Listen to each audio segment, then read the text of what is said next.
سلام، صبحتون بخیر باشه. اومدیم تو حیاط یه ذره هوا بخوریم، یکم تو حیاط ورزش کنم. هوا هم که خیلی سرد شده، گفتیم یه عدسی داغ درست کنیم.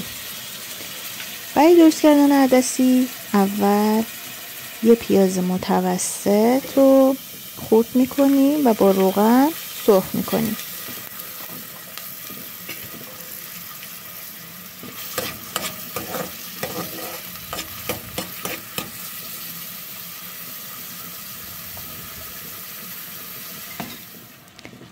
بعد که سرخ شد ادویه رو اضافه میکنیم. ادویه زردچوبه، فلفل، پاپریکا، اگر دوست داشتید دارچین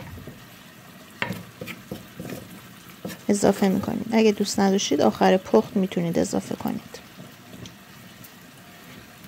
بعدش عدسی رو که 12 ساعت خیس کردیم و شستیم بهش اضافه میکنیم. آب اضافه میکنیم.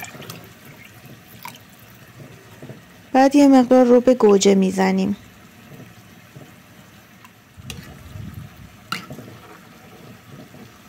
بعد اجازه میدیم جوش بیاد. زیر گاز اول زیاد میکنیم که جوش بیاد، بعد زیر گاز رو کم میکنیم، درش رو میذاریم تا نم نم قل بزنه و جا بیفته و غلیظ شه. نوش جان.